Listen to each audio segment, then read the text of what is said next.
Hello guys, അനുമോളെയും അനീഷേട്ടനെയും ഒരുപോലെ ഇഷ്ടപ്പെടുന്ന ഒരു വ്യക്തി എന്ന നിലയിൽ ഞാൻ ഒരു വീഡിയോ ചെയ്യണമെന്ന് ആഗ്രഹിച്ചു വീണ്ടും. ഇത് ആരെയും വെളുപ്പിക്കാൻ വേണ്ടിയിട്ടൊന്നുമല്ല. അപ്പം വെളുപ്പിക്കാൻ വേണ്ടിയിട്ടാണെന്ന് വിചാരിക്കുന്ന ആൾക്കാർക്ക് തെറ്റുപറ്റി. കാരണം ഞാൻ ആരെയും വെളുപ്പിക്കാൻ ഉദ്ദേശിക്കുന്നില്ല. ഉള്ളത് എനിക്ക് തോന്നുന്ന കാര്യങ്ങൾ, എൻ്റെ തോട്ട് എന്താണെന്ന് വെച്ചാൽ, അല്ലെങ്കിൽ എൻ്റെ പെർസ്പെക്റ്റീവ് എന്താണെന്ന് വെച്ചാൽ അത് പറയുക എന്നുള്ളത് മാത്രമാണ് എൻ്റെ ഉദ്ദേശം. അതിനകത്ത് അനുമോളെയും ഞാൻ കുറ്റം പറയത്തില്ല, അനീഷേട്ടനെയും ഞാൻ 1% പോലും കുറ്റം പറയത്തില്ല. പിന്നെ എന്താണ് സംഭവിച്ചത് എന്നുള്ളത് നമുക്ക് എല്ലാവർക്കും അറിയാം. ഇപ്പം മനുഷ്യന്മാരാണ്, മനുഷ്യന് എല്ലാ ഇമോഷൻസും ഉണ്ടാവാം. അപ്പം അതിന് മുമ്പ് ഞാനൊരു കമൻറ്റ് വായിച്ചിട്ടുണ്ടായിരുന്നു. ആ കമൻറ്റിൽ പറഞ്ഞ 4 വോട്ടിന് വേണ്ടിയിട്ട് അനീഷ് ഇതേണക്കുള്ളത് കാണിക്കരുതായിരുന്നു എന്ന് പറഞ്ഞു. ഇനി 4 വോട്ടിന് വേണ്ടിയിട്ട് കാണിക്കാൻ 91 ദിവസമായി. ഇനി അയാൾക്ക് എന്തിനാണ് ഈ വോട്ട്? ഞാൻ കഴിഞ്ഞ വീഡിയോയിൽ ചോദിച്ച കണക്ക് 10 ലക്ഷത്തിന് മുകളിൽ ഫോളോവേഴ്സുള്ള ഒരു വ്യക്തിയാണ് അനുമോള്. ഒരു ഫാൻ ബേസും ഇല്ലാതെ സാധാരണക്കാരുടെ ഇടയിൽ നിന്ന് വന്ന സാധാരണക്കാരായ ഒരു മനുഷ്യൻ അനുമോളോട് കൂടി ആണ് ഇപ്പോൾ അവർ തമ്മിലാണ് ഒരു ഫൈറ്റ്. അവർ പോലും അറിയാതെ, നമുക്ക് പുറത്തിരിക്കുന്നവർക്കറിയാം അവർ തമ്മിലാണ് വോട്ടിംഗ് ഫൈറ്റ് നടക്കുന്നത്. അത്രയും ഫാൻ ബേസ് ഉണ്ടാക്കിയെടുക്കണമെങ്കിൽ അയാളുടെ ക്വാളിറ്റിയാണ്. അയാളുടെ ക്വാളിറ്റി എന്ന് പറഞ്ഞാൽ അയാളുടെ ബിഹേവിയറാണ്, അയാളുടെ ക്വാളിറ്റിയാണ്. പിന്നെ ഒരു മനുഷ്യനാണ്. മനുഷ്യർക്ക് എപ്പോൾ വേണമെങ്കിലും അവരുടെ ഇമോഷൻസ് മാറാം. ഇമോഷൻസ് അവർക്ക് പലതരത്തിലുള്ള, എല്ലാം നമുക്കുണ്ടാവാം അല്ലേ? സങ്കടം ഉണ്ടാവാം, പിന്നെ സന്തോഷമുണ്ടാവാം, അതുപോലെ പ്രേമം ഉണ്ടാവാം, പ്രണയം ഉണ്ടാവാം, അങ്ങനെയുള്ള എല്ലാ ഇമോഷൻസും, കരച്ചിലുണ്ടാവാം, ചിരി ഉണ്ടാവാം. എല്ലാ ഇമോഷൻസും എല്ലാ മനുഷ്യനും എപ്പോഴും ഉണ്ടാകുന്ന ഒരു കാര്യമാണ്. അപ്പോൾ ആദ്യ ആഴ്ചകളിൽ ഉണ്ടായില്ല, അല്ലെങ്കിൽ കഴിഞ്ഞ ആഴ്ചകൾ സഹോദരിമാരെ പോലുള്ളൊരു സ്നേഹമായിരുന്നു, അതുകൊണ്ട് എന്നും അങ്ങനെ തന്നെ ഉണ്ടാവണം എന്നൊന്നും ഇല്ലല്ലോ. മനുഷ്യൻ്റെ കാര്യമല്ലേ. ഞാനിപ്പോൾ ബ്രദറായിട്ട് വിചാരിക്കുന്ന ഒരാളിനോട് എനിക്ക് നാളെ പ്രണയം തോന്നിക്കൂടാന്നൊന്നും ഇല്ലല്ലോ. അങ്ങനെ വല്ലവരും എഴുതി വെച്ചിട്ടുണ്ടോ? പിന്നെ ഒരാളോട് എങ്ങനെയാണ് ഇപ്പോൾ ക്രഷ് ഉണ്ട് എന്ന് പറഞ്ഞു. അപ്പോൾ ആ ക്രഷ് എന്താണ് എന്നുള്ളത് എനിക്ക് മനസ്സിലായില്ല എന്ന് പറഞ്ഞു. ആ ക്രഷ്, എനിക്കൊരു ഇഷ്ടമുണ്ട്, അതൊരു ക്രഷാണോ എന്ന് എനിക്കറിയില്ല. അത് ചോദ്യം ആരാണ് ചോദിച്ചത്? നമ്മുടെ അനുമോള് തന്നെയാണ് ചോദിച്ചത്. ചേട്ടൻ ആരോടെങ്കിലും ക്രഷ് ഉണ്ടോ എന്ന് ചോദിച്ചത്. വേറെ ആരോട് എന്തുകൊണ്ടാണ് അനുമോള് ചോദിക്കാഞ്ഞത്? ആരിനുണ്ടായിരുന്നല്ലോ അവിടെ. പിന്നെ അതേപോലെ തന്നെ ഉള്ള ആൺകുട്ടികളുണ്ടായിരുന്നല്ലോ. വിവാഹം കഴിച്ചാലും എന്തോ ആരോടും ക്രഷ് തോന്നില്ലേ? വിവാഹം കഴിച്ചവർക്ക് ക്രഷ് ഇല്ലേ? അപ്പോൾ എല്ലാ ആണുങ്ങളോടും ചോദിക്കാമായിരുന്നു. അപ്പോൾ അനീഷേട്ടനോട് അങ്ങനെ ക്രഷ് ഉണ്ടോ എന്ന് അനുമോളാണ് ആ ചോദ്യം ചോദിച്ചത്. അപ്പോഴാണ് ആദ്യം കണ്ണാന്തുമ്പിയുടെ പാട്ട് പാടുമ്പോൾ ജിസേലിനോട് എനിക്കൊരു ഇഷ്ടം ഉണ്ടായിരുന്നു എന്ന് പറഞ്ഞത്. കണ്ണാന്തുമ്പി പാട്ട് പാടുമ്പോൾ എന്ന് പറഞ്ഞാൽ ആ പാട്ടും കൂടി പാടി കേൾപ്പിച്ചു. അതിനുശേഷം പിന്നീട് എന്താ സംഭവിച്ചത്? പിന്നെ എനിക്ക് വേറൊരാളോട് തോന്നിയിട്ടുണ്ടോ എന്ന് പറഞ്ഞു. അത് അനുമോൾ എന്ന് പറയുമ്പോൾ അനുമോളുടെ മുഖത്തൊരു എക്സ്പ്രഷൻ വരുന്നുണ്ട്. അത് ഓക്കെ, അതിപ്പം നമ്മളുടെ സ്വാഭാവികം. നമ്മളെ ഒരാൾക്ക് ഇഷ്ടം എന്ന് പറയുമ്പോൾ നമുക്ക് സ്വാഭാവികമായിട്ടും, പ്രത്യേകിച്ച് സ്ത്രീകൾക്കായാലും പുരുഷന്മാർക്കായാലും ഒരു സന്തോഷം ഉണ്ടാവും. അപ്പോൾ അത് സാധാരണ ഇഷ്ടമല്ല, ക്രഷ് എന്നാണ് പറഞ്ഞത്. പക്ഷേ അത് ക്രഷാണോ എന്ന് എനിക്ക് വേർതിരിച്ചാൻ അറിയില്ല. എനിക്കത് ഒരു മനസ്സിലൊരു സന്തോഷം തോന്നിയിട്ടുണ്ട്. മേക്കപ്പ് എല്ലാ വീക്കെൻഡിലും മേക്കപ്പ് ഇട്ടിരുന്നു അനുമോളാണെന്ന് പറഞ്ഞു. അത് അനീഷിനെ സംബന്ധിച്ചോളം അനീഷിന് ഇതൊക്കെ ഒരു പുതുമയുള്ള മനുഷ്യനാണ്. അനീഷ് ഇങ്ങനെയുള്ള ഒരു ലൈം ലൈറ്റിൽ പോയിട്ടുള്ള ആളോ, അയാൾ ഒരു സീരിയലോ സിനിമയോ ഒന്നും ചെയ്തിട്ടുള്ള ആളോ ഒന്നുമല്ല. അയാൾക്ക് മുഖത്ത് പെണ്ണുങ്ങൾ മേക്കപ്പ് ഇട്ട് കൊടുക്കാനോ, അല്ലെങ്കിൽ അയാൾക്ക് കുറേ സ്ത്രീകളോ കൂടെ സഹവസിക്കാനുള്ള ഒരു അവസരമൊന്നും ഉണ്ടായി കാണത്തില്ല. എൻ്റെ ഒരു തോന്നലാണ്. അത് സത്യമോ സത്യക്കേടോ നിങ്ങൾക്ക് തീരുമാനിക്കാം. അപ്പോൾ അങ്ങനെ അല്ലാത്ത ഒരു മനുഷ്യൻ, അത് അയാൾ പറയുകയും ചെയ്തു. 2 വർഷമായിട്ട് ഞാൻ എന്താ പറയുക, ലീവ് എടുത്ത്, ഗവൺമെൻറ് ജോബുള്ള ഒരു മനുഷ്യൻ, അയാൾ ലീവ് എടുത്ത് ബുക്ക് എഴുതുകയും അയാൾ അതിനകത്ത് ആ റൂമും അയാളുടെ ജീവിതവുമായിട്ട് അയാൾ ജീവിച്ചു പോവുകയാണ്. അയാളുടെ ജീവിതത്തിൽ കുറച്ച് ട്രാജഡികൾ ഉണ്ടായി. 2021 മറ്റോ ആണെന്ന് തോന്നുന്നു അയാൾ ഡിവോഴ്സ് ആയത്. അപ്പോൾ 3-4 വർഷമായിട്ട് അയാൾ അങ്ങനെ ജീവിക്കുന്ന ഒരു മനുഷ്യനാണ്. ആ ഒരു സാഹചര്യത്തിൽ ഇത്രയും ആൾക്കാരുടെ കൂടെ വരുമ്പോൾ ഉണ്ടാകുന്ന ഒരു സ്വാഭാവിക മാറ്റം, അതും അവസാനം ഈ ഒരു 10-15 ദിവസം കൊണ്ടാണ് പുള്ളിക്ക് മാറ്റം ഉണ്ടായത്. ആ മാറ്റം എപ്പോഴാണ് വന്നത്? ഏറ്റവും കൂടുതൽ മാറ്റം വന്നതെന്ന് പറഞ്ഞാൽ ഈ റിയാസ് സലീമൊക്കെ വന്ന് ഷാനവാസിക്കായുമായിട്ട് കൂട്ടുകൂടിയതിന് ശേഷം ആ ഒരു ചെറിയ മാറ്റങ്ങളൊക്കെ വന്നു. പിന്നീട് പുള്ളിനെ ബാക്ക് സ്റ്റാബ് ചെയ്യുന്നു എന്ന് തോന്നിയപ്പം പുള്ളി ആ ഒരു സങ്കടത്തിലേക്ക് വീണ്ടും പോകുന്നതൊക്കെ നമ്മൾ കണ്ടതാണ്.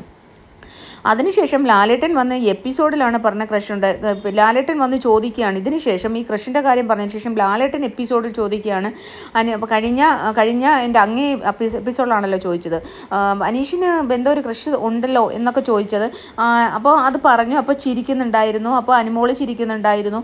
പിന്നെ അതിനുശേഷം അതിനുശേഷമുള്ള എല്ലാ ദിവസവും നമ്മൾ ലൈവ് കണ്ടവർക്കറിയാം അനുമോളുടെ ഭാഗത്ത് നിന്ന് അതിനുശേഷം ഭയങ്കരമായിട്ടുള്ള ഒരു സ്നേഹമാണ്. സ്നേഹം എന്ന് പറഞ്ഞൊരു കെയറിങ് പോലെയാണ്. തിരിച്ച് അയാൾ ആ കെയറിങ് കണ്ടപ്പോൾ തിരിച്ച് അനീഷ് ഏട്ടനും കെയർ ചെയ്തിട്ടുണ്ട്. കാരണം ഫ്ലൈയിങ് കിസ് കൊടുക്കുക, അതേപോലെ തന്നെ ലവ് ചിഹ്നം കാണിക്കുക, ഐ ലവ് യു എന്നുള്ള ഒരു ഇത് കൊടുക്കുക, എന്താ പറയുക, ഈ ഒരു ഐ ലവ് യു എന്നുള്ള പിന്നെ ഈ ഒരു പില്ലോ കൊണ്ടുവന്ന് കൊടുക്കുക. പിന്നെ അതേ കണക്ക് തന്നെ പലതരം കാര്യങ്ങൾ സംസാരിക്കുക. അപ്പോൾ അങ്ങനെ ചെയ്യുമ്പം സാധാരണ ഇങ്ങനെയുള്ള എന്ന് പറഞ്ഞാൽ അവരെ ഒറ്റപ്പെട്ട് ജീവിച്ചിരുന്നവരാണ്. ഇങ്ങനെ ഒരു സിറ്റുവേഷനിൽ പ്രത്യേകിച്ച് എപ്പിസോഡിൽ ലാലേട്ടനും ചോദിച്ചു കഴിഞ്ഞപ്പോൾ ചിലപ്പോൾ അനിമോൾക്ക് തന്നോടൊരു പ്രത്യേകതയുണ്ടോ, തന്നോടും ഒരു ഇഷ്ടമുണ്ടോ എന്ന് തോന്നിക്കാണും. അല്ലെങ്കിൽ തോന്നിയത് സ്വാഭാവികമല്ലേ, തോന്നുന്നതൊരു സ്വാഭാവികമല്ല. അതിനകത്ത് ഒരു തെറ്റ് പറയാനും നമുക്കൊന്നും പറ്റില്ല. കാരണം ഇവരൊന്നും കുഞ്ഞു കുട്ടികളൊന്നുമല്ല. അനിമോളെ സംബന്ധിച്ച് അനിമോൾ 20 വയസ്സുള്ളൊരു കുട്ടിയാണെങ്കിൽ നമുക്ക് പറയാം. അനിമോൾ ലവ് ഒക്കെ വന്നിട്ട് ഫെയിലറായി. അനിമോൾ തന്നെ ഈ ഒരു പ്രശ്നം വരുന്നതിന് മുമ്പ് തന്നെ നമ്മൾ കണ്ടതാണ് ആദിലയും നൂറയും തമ്മിൽ ആ ഡ്രസ്സിങ് റൂമിൽ ജീവൻ ഗോപാൽ വന്ന സമയത്ത് എൻ്റെ ജീവിതം നശിപ്പിച്ചവനാണ്, എന്നെ ആത്മഹത്യയുടെ വക്കിലേക്ക് തള്ളിവിട്ടവനാണ്, എൻ്റെ ജീവിതം നശിപ്പിച്ചവനാണ് എന്ന് പറയുന്ന ഒരു വാക്ക് നമ്മളെല്ലാവരും പുറത്ത് കേട്ടതാണ്. അതിനെക്കുറിച്ച് എല്ലാവരും സംസാരിച്ചു. നെഗറ്റീവായി അനിമോൾ കുറച്ച് നെഗറ്റീവായി ആ ജീവൻ ഗോപാലിൻ്റെ അമ്മ വന്ന് സംസാരിച്ച വീഡിയോസ് ഉണ്ട്. പിന്നെ അവൾ അങ്ങനെയാണ്, അവൾ പിന്നെ ജീവൻ ഗോപാൽ എന്ന് പറഞ്ഞ ആൾ ഡിവോഴ്സ് ചെയ്യാൻ ഒരു കുട്ടിയുടെ അച്ഛനാണ്. അപ്പോൾ ബന്ധമായിരുന്നു, പുറത്തറിയിക്കാതിരിക്കാൻ വേണ്ടി ഇവൾ മാക്സിമം ശ്രമിച്ചു. ലാസ്റ്റ് വിവാഹം കഴിക്കണമെന്ന് പറഞ്ഞു. അങ്ങനെ വേറെ പെണ്ണുകൾക്ക് ഇവൾ സംശയരോഗിയാണെന്നും വേറെ പെണ്ണിൻ്റെ കൂടെ ഇവൻ പോയെന്നും പറഞ്ഞിട്ടാണ് ആ ബന്ധം തെറ്റിപ്പിരിച്ചെന്നും ഒക്കെ അവരുടെ അമ്മ വന്ന് വീഡിയോസ് ഇട്ടതൊക്കെ നമ്മൾ കണ്ടതാണ്. അതൊക്കെ അവിടെ കഴിഞ്ഞതിന് ശേഷമാണ് ഈ സംഭവങ്ങൾ. പക്ഷേ ഇവിടെ ഞാനിപ്പോൾ ആരെയും തെറ്റ് പറയാനോ കുറ്റം പറയാൻ ഉദ്ദേശിക്കുന്നില്ല. പല വീഡിയോസ് ഞാൻ കണ്ടു, അനീഷ് അങ്ങനെ പറയരുതായിരുന്നു, ഈ 91 ദിവസം ഡേ നാളെ എവിക്ഷനാണ്, ചിലപ്പോൾ അയാൾ പുറത്ത് പോയി കഴിഞ്ഞാൽ ചിലപ്പോൾ പറയാൻ പറ്റിയെന്ന് വരില്ല. ഇപ്പം എന്തായാലും ഇത് പുറത്തേക്ക് അറിഞ്ഞു എന്നുള്ളതറിയില്ല. ലാലേട്ടൻ്റെ എപ്പിസോഡിൽ പറഞ്ഞതാണ് ഇതൊക്കെ. അപ്പോൾ എന്തായാലും ഇത് പുറത്തേക്ക് പോയിട്ടുണ്ട്. അപ്പോൾ ജസ്റ്റ് ഏതെങ്കിലും ഒരു കാലയളവിൽ അല്ലെങ്കിൽ ഏതെങ്കിലും ഒരു സാഹചര്യത്തിൽ എന്തുകൊണ്ട് നിനക്കത് അവിടെ നിന്ന് ചോദിച്ചുകൂടായിരുന്നു?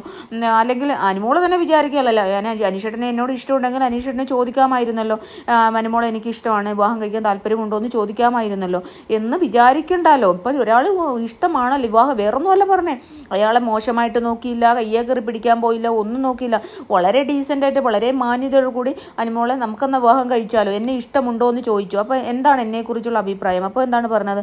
അനീഷേട്ടൻ നല്ല മനുഷ്യനാണ്, ആദ്യമൊന്നും എനിക്ക് അത്ര ഇഷ്ടമില്ലായിരുന്നു, ഇപ്പോൾ എനിക്ക് ഇഷ്ടമാണ്, വളരെ നല്ല മനുഷ്യനാണ്, എനിക്ക് നല്ല ഇഷ്ടമാണ് എന്ന് പറഞ്ഞു. അപ്പം കുറച്ച് നേരം ആലോചിച്ചിട്ട് ചോദിച്ചു, അപ്പം എന്നെ ഇഷ്ടമാണല്ലേ? അതെ. അപ്പോൾ പറഞ്ഞാൽ എന്നാൽ നമുക്ക് വിവാഹം കഴിച്ചാലോ? സ്വാഭാവികമായിട്ട് ഇപ്പം എങ്ങനെ ചോദിക്കണം, എല്ലാവരും ചോദിക്കുന്നത് എടുത്തടിച്ച് വിവാഹം കഴിച്ചാലോ എന്ന് ചോദിക്കുകയാണോ ചെയ്യേണ്ടതെന്ന്. ഇവിടെ ഒരു നാട്ടിൻ പുറത്തുകാരനാണ്, അയാൾ 100% ഇല്ല സിനിമയിലും സീരിയലിലൊന്നും അഭിനയിച്ച് പ്രപ്പോസ് ചെയ്യാനുള്ള കഴിവൊന്നും അയാൾക്ക് ഉണ്ടാവില്ല. അയാളൊരു നാട്ടിൻ പുറത്തുകാരെ സാധാരണക്കാരായിട്ടുള്ള ജെനുവിനായിട്ടുള്ള റിയൽ ആയിട്ടുള്ള ഒരു മനുഷ്യനാണ്. അയാളൊന്ന് ചോദിച്ചു എന്നെ നമുക്ക് എന്നാ വിവാഹം കഴിച്ചാലോ എന്ന്. അപ്പം ഇഷ്ടമില്ല എങ്കിൽ പ്രാരാബ്ദങ്ങൾ പറയേണ്ട കാര്യമില്ല. ചില വീഡിയോസ് ഞാൻ കണ്ടു, ഒരു പെൺകുട്ടിക്ക് ഇഷ്ടമാണ്, പെട്ടെന്ന് മറുപടി പറയാൻ പറ്റില്ല എന്നുള്ളത്, അതൊന്നും എനിക്ക് അംഗീകരിക്കാൻ പറ്റില്ല. ചിലപ്പോൾ മറുപടി പറയാൻ പറ്റിയില്ലെന്ന് വരും. അപ്പോൾ നമ്മുടെ പ്രാരാബ്ദങ്ങളൊന്നും അവിടെ പറയേണ്ട, അയ്യോ എനിക്ക് 2 വർഷം കഴിഞ്ഞ് വിവാഹം കഴിക്കാൻ പറ്റൂ, എനിക്ക് ഇങ്ങനെയൊക്കെയുള്ള പ്രാരാബ്ദങ്ങളുണ്ട്, അതൊന്നും അല്ല അവിടുത്തെ മറുപടി. യഥാർത്ഥത്തിൽ എന്താണ്, ഞാൻ എപ്പോഴും പറഞ്ഞാണെങ്കിൽ എന്താണ് മറുപടി പറയേണ്ടത്, സോറി, നമ്മളെപ്പോഴും എന്താണ് മറുപടി പറയേണ്ടത്? അനീഷേട്ടാ, എനിക്ക് ഇഷ്ടക്കുറവൊന്നുമില്ല, നമുക്ക് ഇതൊക്കെ നമുക്ക് പുറത്തിറങ്ങിയിട്ട് സംസാരിക്കാവുന്ന കാര്യമല്ലേ, നമുക്ക് ഇതിവിടെ വെച്ച് സംസാരിക്കേണ്ട. നമ്മുടെ പാരൻസൊക്കെ ഉണ്ടല്ലോ, എനിക്ക് അച്ഛനും അമ്മയും ഒക്കെ ഉണ്ടല്ലോ, അപ്പോൾ അവരുമായിട്ടൊക്കെ സംസാരിച്ചതിന് ശേഷം നമുക്ക് സംസാരിക്കാം എന്ന് പറയുന്നതായിരുന്നു വളരെ ബെറ്റർ. അപ്പോൾ അത് അവിടെ തന്നെ ചാപ്റ്റർ ക്ലോസ്ഡ് ആയേനെ. നമ്മൾ ആശ കൊടുത്താലും ആന കൊടുത്താലും ആശ കൊടുക്കരുതെന്നൊരു ചൊല്ലുണ്ട്. നമ്മളവിടെ ഒന്നും പറയാണ്ട് കുറേ വീണ്ടും നമ്മുടെ ജീവിതത്തിൻ്റെ പ്രാരാബ്ദങ്ങൾ പറഞ്ഞുകൊണ്ടിരിക്കുന്നതൊക്കെ പിന്നീട് പറയാം. അപ്പോൾ പറയാം എനിക്ക്, അല്ലെങ്കിൽ നിങ്ങൾ ഞാൻ അങ്ങനെയല്ല ചേട്ടനെ കണ്ടിട്ടുള്ളത്, ഞാൻ ചേട്ടനെ എൻ്റെ ഒരു മൂത്ത സഹോദരനായിട്ട് കണ്ടതാണ് എന്ന് പറഞ്ഞാലും അതവിടെ കഴിഞ്ഞു, ഓക്കെ അനിമോളെ എന്ന് പറഞ്ഞിട്ട് പോ. ഇത് പുള്ളിക്കാരി ഇരുന്ന് പ്രാരാബ്ദങ്ങൾ പറഞ്ഞു. ചിലപ്പോൾ അയാൾ എൻ്റെ ഫീലിങ്ങിൽ ചിലപ്പോൾ അയാൾ ടെൻഷനായി കാണാൻ, പെട്ടെന്ന് ടെൻഷനായി, അത് ഉറപ്പാണ്. കാരണം ഒന്നാമത്തെ കാര്യം അനിമോൾ ഒരു സെലിബ്രിറ്റിയാണ്, അനിമോൾക്ക് നല്ല ഫാൻ ബേസ് ഉള്ള, അനിമോൾ ഒരു സെലിബ്രിറ്റി ആയിട്ടുള്ള പേഴ്സണാണ്. പിന്നെ പുള്ളി ഒരു ഡിവോഴ്സിയാണ്. അനിമോൾ പിന്നെ ലവ് ഫെയിലറായോ അതൊന്നും ഒരു റീസൺ അല്ല. പുള്ളി 2ാമത് വിവാഹം കഴിക്കുന്നതാണ്, പിന്നെ ഒരു വിവാഹം കഴിച്ച ആളാണ്. അപ്പം പിന്നെ ഇത് പറഞ്ഞു കഴിഞ്ഞാൽ ഉണ്ടാകുന്ന കോൺസിക്വൻസസ് പിന്നെ ആലോചിച്ച് കാണും പുള്ളി. അപ്പോഴത്തെ ടെൻഷനായി. കാരണം അനിമോൾ ചുമ്മാ കിടന്ന് ക്യൂട്ട്നെസ് വാരി വിതറി ചിരിക്കുകയാണ് ചെയ്യുന്നത്. അല്ലാണ്ട് അനിമോൾ ഒരു നോ പറഞ്ഞില്ല, അയ്യോ അത് പ്രാങ്കാണോ ചേട്ടാ, അയ്യോ പ്രാങ്കാണോ ചേട്ടാ എന്നൊക്കെ ചോദിച്ചിട്ട് ഒരു ക്യൂട്ട്നെസ് പോലെയാണ് ചോദിച്ചത്.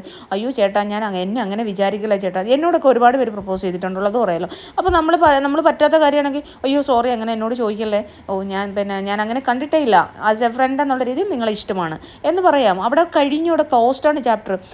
അല്ലെങ്കിൽ നമുക്ക് ഇഷ്ടമുള്ളവർ, പിന്നെ എൻ്റെ ഹസ്ബൻഡ് എന്നെ പ്രപ്പോസ് ചെയ്ത് എന്നെ ഇഷ്ടമാണെന്ന് പറഞ്ഞപ്പോൾ എനിക്ക് അയാളെ ഇഷ്ടമായോ, എനിക്കും ഇഷ്ടമാണ് എന്ന് പറഞ്ഞു, ഞങ്ങൾ വിവാഹം കഴിച്ചു, 6-7 വർഷമായി ഒരുമിച്ച് ജീവിക്കണം. അപ്പോൾ അങ്ങനെ നമുക്ക് പറയാം. ഇതല്ലാണ്ട് പിന്നെ ഈ ആൾക്കാർ കുറ്റം പറഞ്ഞില്ല 4 വോട്ടിന് വേണ്ടിയിട്ട് ഡ്രാമ കളിക്കുമെന്ന് പറഞ്ഞാൽ എനിക്കൊരിക്കലും അംഗീകരിക്കാൻ പറ്റില്ല. ഇനി അനീഷേട്ടനെ സംബന്ധിച്ചുള്ള അയാൾക്ക് ഈ ഡ്രാമ കളിച്ചുള്ള വോട്ടിൻ്റെ ആവശ്യമില്ല. അയാൾ ഏറ്റവും മുകൾ തട്ടിലാണ് നിൽക്കുന്നത്. അത് ഒന്നുമില്ലായ്മയില്ലെന്ന് വന്നെയാണ്. അങ്ങനെയുള്ള ഒരാൾ ഇത്രയും ഫാൻ ബേസുള്ള ഒരു ആളിനോട് മത്സരിച്ച് നിൽക്കുക എന്നുള്ളത് വന്നു കഴിഞ്ഞാൽ അയാൾക്ക് അത്രമാത്രം ഇമ്പാക്റ്റ് അയാളിതിൽ ജനങ്ങളിൽ ഉണ്ടാക്കി. പിന്നെ എന്തിനാണ് അയാൾക്ക് ഇങ്ങനെയുള്ള ലവ് ട്രാക്ക് പിടിച്ചിട്ട് 4 വോട്ട് എന്തിനാണ്? ഒരു മനുഷ്യൻ്റെ ജെനുവിനാലിറ്റി മനസ്സിലാക്കൂ. പിന്നീട് എനിക്ക് പിന്നെ അത് പറയുന്നത് ജയിലിൽ അയച്ചു എന്ന്. ഇപ്പോൾ ഒരാൾ തെറ്റ് ചെയ്ത കാരണം അതിനകത്ത് അയാൾ ആദ്യം തന്നെ പറയുന്നുണ്ട്, ബിഗ് ബോസ് ഇതിനകത്ത് ആരെയും ജയിലിലിടാനുള്ള ഒരു ഇതില്ല, കാരണം ആരും അങ്ങനെ വലിയ തെറ്റൊന്നും ചെയ്തിട്ടില്ല എന്ന് പറയുന്നുണ്ട്. പിന്നെ അനുമോളെ സംബന്ധിച്ചോളം അനുമോൾ അന്ന് ആ ഒരു കിച്ചണിൽ പ്രശ്നം കഴിഞ്ഞതിന് ശേഷം ഇവർ രണ്ടുപേരുടെ പാച്ചപ്പ് ആവാൻ വേണ്ടി ഞാൻ സംസാരിച്ചു. പക്ഷേ അവർ തമ്മിൽ പാച്ചപ്പ് ആയില്ല. അതെനിക്കൊരു മാനസിക വിഷമം ഉണ്ടാക്കി. കാരണം ഒരു വഴക്ക് ഒരു ദിവസത്തിൽ കൂടുതൽ പോകരുത് എന്ന് ആഗ്രഹിക്കുന്ന ഒരാളാണ് ഞാൻ. അപ്പോൾ കൂടുതൽ ദിവസം നിന്നതുകൊണ്ട് ഞാൻ അനുമോളെയും ആദിലയും രണ്ടുപേരെയും ജയിലിലേക്ക് നോമിനേറ്റ് ചെയ്യുന്നു എന്ന് പറഞ്ഞു. ഇതൊരു വലിയ മോശമായിട്ടുള്ള കാര്യമൊന്നുമില്ല. പ്രപ്പോസ് ചെയ്ത് പിന്നെ അങ്ങ് ജയിലിലേക്ക് വിടുന്നു എന്ന്. അപ്പോൾ അതും ഒരു വലിയ കാര്യമില്ല. പിന്നെ എനിക്കിപ്പോൾ അനീഷേട്ടനെ ഒരു ഇത് തോന്നിയത്, അനീഷേട്ടൻ അനുമോള് സംസാരിക്കാൻ വന്നു. പക്ഷേ അനീഷേട്ടന് കൃത്യമായിട്ട് അറിയാം. കാരണം ആദില നൂറയോട് പറഞ്ഞത് തന്നെ അനീഷേട്ടന് വിഷമമായി. കാരണം നമ്മളൊരു പേഴ്സണലാണെങ്കിൽ പോലും അവിടെയുള്ളവരെ അറിയിക്കാതിരിക്കാൻ വേണ്ടി പുള്ളി മാക്സിമം ശ്രമിച്ചു. ഇന്നലെയൊന്നും പുള്ളി ഉറങ്ങിയിട്ടില്ല. അപ്പം ഇത് പിന്നെ ഊഞ്ഞാൽക്കെട്ടിൽ വന്നിരുന്ന് പറഞ്ഞ കാര്യം ആദിലയോട് പോയി സംസാരിച്ചു, നൂറയോട് സംസാരിച്ചു. അത് തമ്മിൽ അവരത് പറഞ്ഞിട്ട് അതിനെ മുതലെടുക്കുകയും ചെയ്തു. പിന്നെ ഇത് ഷാനവാസിക്കയോടും പറഞ്ഞു.